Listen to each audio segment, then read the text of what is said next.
السلام عليكم ورحمة الله وبركاته.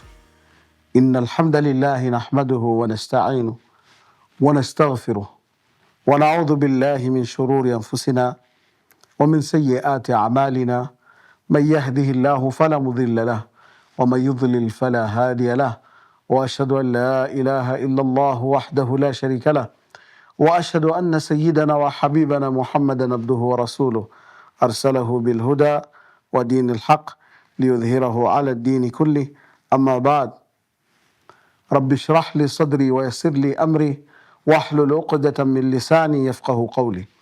Baada ya kumshukuru Allah subhanahu wa ta'ala na kumtakia rehma na amani kipenzi chake na kipenzi chetu Bwana Mtume Muhammad sallallahu alayhi wasallam, tunaendelea katika kuzungumzia kipindi chetu ihfadhillaha yahfadhuk, muhifadhi Mwenyezi Mungu, Mwenyezi Mungu atakuhifadhi.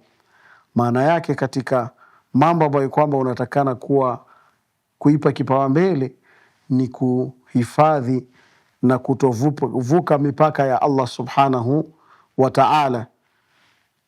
Na faida ambayo kwamba tulisema katika hadithi, tulisema jambo la kwanza ni kuhifadhi mipaka ya Mwenyezi Mungu, na jambo la pili ni kuhifadhi sala ambayo Mwenyezi Mungu alituamrisha hafidhu ala salawati wa salati alwusta wa qumu lillahi qanitina, na kisha kuhifadhi udhu, na jambo lingine ilikuwa ni kuhifadhi viapo, ambayo inatupatia faida ya hadithi ya Bwana Mtume sallallahu alayhi wasallam, ihfadhillaha yahfadhuk, muhifadhi Mwenyezi Mungu atakuhifadhi.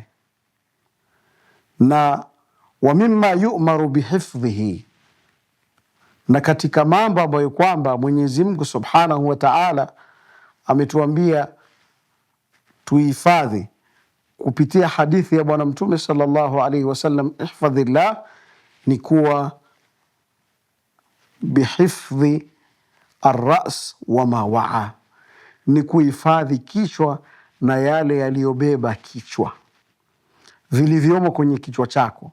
Angalia, kwenye kichwa chako kuna macho, kuna mdomo, kuna masikio. Ihfadh wa mimma yu'maru bihifdhi ar-ra's wa ma waa, kichwa na kilichobebwa na kichwa.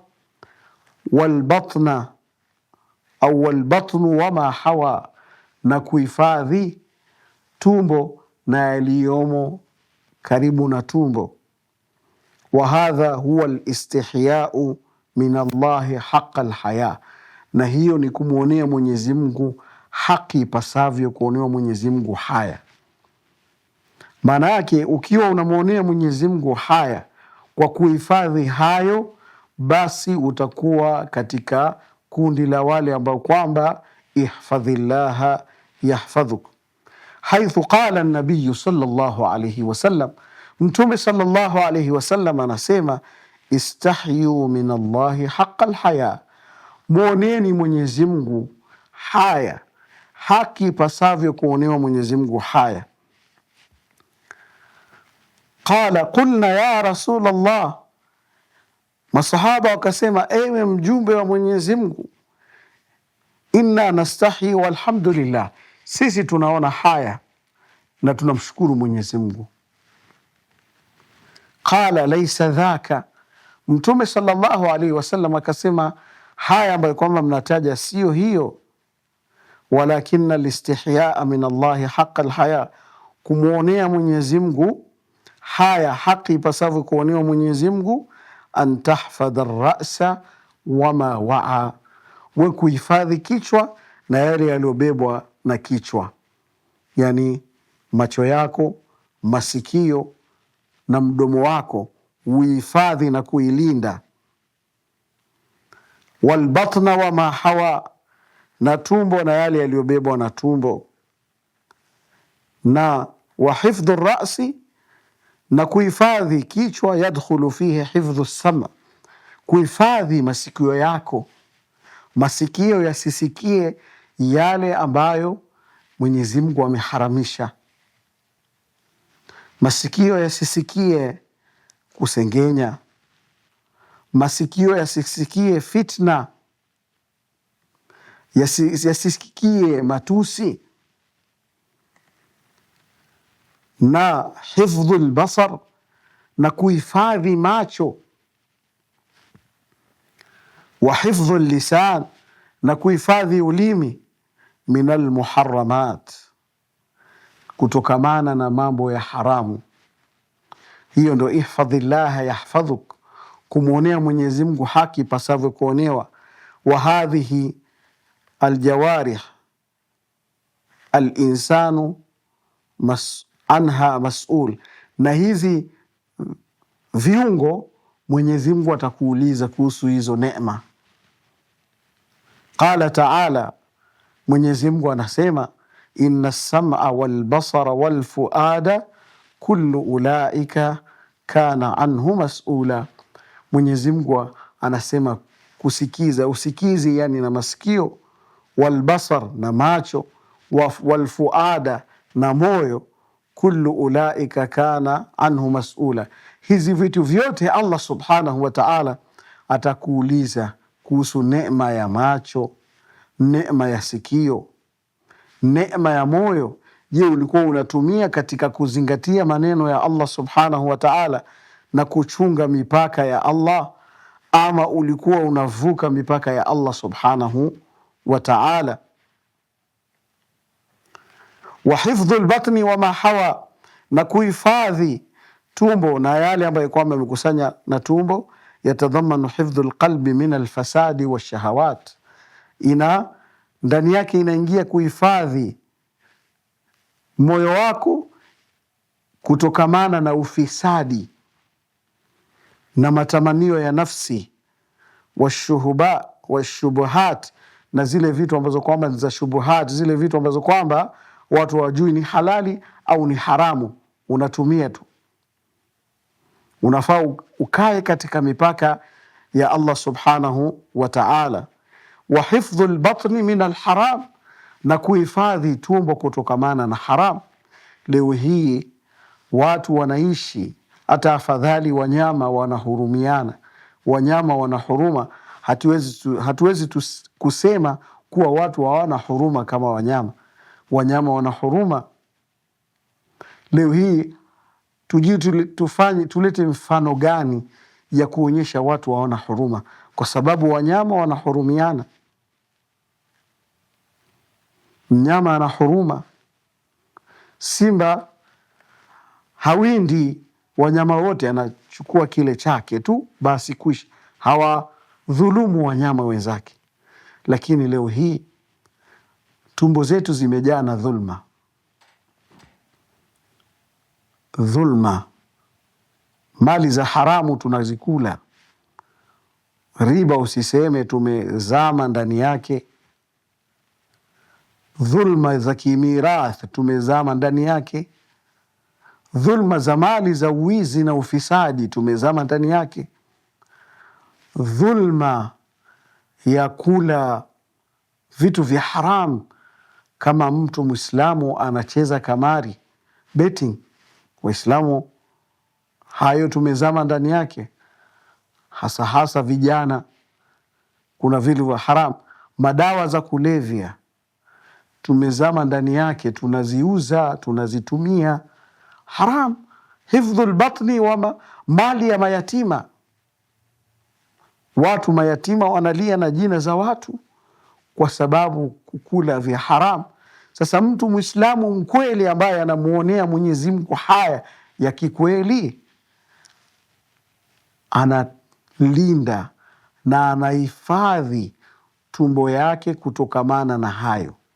Hadhulumu, hali riba, hakuli mali ya haram, hakuli mali ambayo kwamba inapatikana kwa njia ya kamari, mambo ambayo kwamba Mwenyezi Mungu Subhanahu wa Ta'ala amekataza.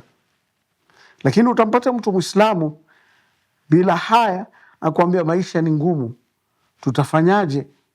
Wacha tu tuende hivyo hivyo. Mali ya yatima analalia, mali ya ndugu zake anavitumia watoto wake mpaka yeye anakuwa mzee. watoto wake, anafikiria mali ni yake, kumbe ni mali ya ndugu zake. Anawanyima ndugu zake haki zao za kimirathi. Haoni kuhifadhi tumbo yake kutokamana na hayo. Ndio Mwenyezi Mungu ametupatia mfano wa kula nyama, kula mali ya mayatima. Anasema innal ladhina yaakuluna amwala alyatama dhulma innama yaakuluna fi butunihim nara, wale ambao kwamba wanakula mali ya mayatima kwa njia ya dhulma, wanakula katika tumbo zao moto. Yani maana yake unakula moto. Wewe unakula chakula vizuri, unakula chakula kitamu, unatengenezewa vyakula tamu tamu, unakula, unafikiria unakula ni chakula, kumbe ni moto unakula ndani ya tumbo yako. Sasa kumuonea Mwenyezi Mungu haya ni kuhifadhi tumbo yako. Walfaraj min al-atham, na kuhifadhi tupu yako kutokamana na vitu vya haramu. Ndio Mwenyezi Mungu Subhanahu wa Ta'ala anasema walladhina hum li furujihim hafidhun, na wale ambao kwamba tupu zao wanazihifadhi, wanazilinda. Na kulinda tumbo pia kulinda tupu kuna mara mbili. Kulinda tupu, kuvaa mavazi ambayo kwamba yanasitiri tupu yako. Ufai kuvaa mavazi ambazo zinadhihirisha tupu yako, kama mtu Muislamu, kama ndugu, kama dada wa Kiislamu, mama wa Kiislamu, binti wa Kiislamu, unatakikana kuvaa mavazi ambayo kwamba yanakusitiri. Lakini leo hii tumekuwa kama upepo, kama bendera inafuata upepo, kama Mtume sallallahu alaihi wasallam anasema la takun imaa, usiwe kama bendera. In ahsana an-nasu ahsantum, watu wakifanya mazuri tunafanya. Wa in asau asatum, na wakifanya mabaya pia mnayafanya. Watu wakivaa fashion mbaya mbaya za kuonyesha mwili uchi waziwazi, tunaonyesha. Kisa na maana tunaenda na modernization, tunaenda na fashion, hatutaki kuonekana sisi ni watu duni, tumerudi nyuma. Binti wa Kiislamu anaona, anaulizwa, wewe ni ustadha au wewe sijini shekhe ndo unavaa kanzu, wewe mbona ujiachili katika dunia? La, sheria yetu ina mipaka ya Allah Subhanahu wa Ta'ala, ni kuhifadhi tupu, kuvaa mavazi mazuri ambayo kwamba yanasitiri tupu. Hii ni kuhifadhi tupu, na pia kuhifadhi tupu kutozini, kutokamana na dhambi ya zina. Qala an-nabiy sallallahu alayhi wasallam, Mtume sallallahu alayhi wasallam anasema man hafidha ma baina lihiyaihi wa rijlaihi dakhala aljanna, yule ambaye atahifadhi kilichomo baina ya mdomo wake na miguu yake, dakhala aljanna, ataingia peponi. Yani maana yake ukihifadhi ulimi. Leo hii ulimi madhara yake ni kubwa. Leo hii ndugu na ndugu wasikizani kwa sababu ya ulimi. Leo hii kuna mtu amefutwa kazi ukasababisha akose riziki kwa sababu ya ulimi wako. Leo hii majirani hawasikizani kwa sababu ya ulimi. Sasa ukihifadhi ulimi yako, usiwe miongoni mwa wale ambao kwamba wanawadhuru watu kupitia ulimi wao, utaingia peponi. Mtume anatuambia mwenye kuhifadhi yaliyemo baina ya midomo yake, yani maana yake ulimi wako unailinda, usiwe sababu ya kumletea madhara ndugu yako Muislamu, ama kuletea watu madhara kwa kupitia ulimi wako. Leo hii uhusiano ngapi imeharibika kupitia ulimi? Ndio Mtume sallallahu alaihi wasallam anasema almuslimu man salima almuslimuna min lisanihi wa yadihi, Muislamu wa kweli ni yule ambaye Waislamu wanasalimika kutokamana na madhara ya ulimi wake. Muislamu wa kweli ni ule ambayo Waislamu wanasalimika kutokamana na shari ya ulimi wake. Muislamu wa kweli ni yule ambaye Waislamu wanasalimika kutokamana na maudhi ya ulimi wake.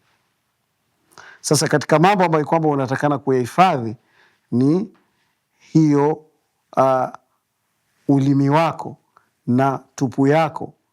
Waqala sallallahu alayhi wasallam, Mtume sallallahu alayhi wasallam alikuwa anasema akiwaelekeza vijana wa Quraysh, naambia la taznu, musizini, fa innahu man sallama Allahu lahu shababa, yule ambaye Mwenyezi Mungu atampokeza ujana wake, dakhala aljanna, ataingia peponi. Maana yake pia wito kama huu kwa vijana wetu leo hii, kwa sababu ulimwengu wa utandawazi, ulimwengu wa Facebook, ulimwengu wa Twitter, ulimwengu wa Instagram, ulimwengu wa TikTok, ulimwengu sijui WhatsApp, iko wazi, visababu vya zina viko wazi. Watu wanazini hovyo hovyo, watu wanazini. Sasa katika kuhifadhi tupu ni kutozini. Mtume sallallahu alaihi wasallam anaelekeza vijana, ihfadhillaha yahfadhuk, muhifadhi Mwenyezi Mungu, Mwenyezi Mungu atakuhifadhi.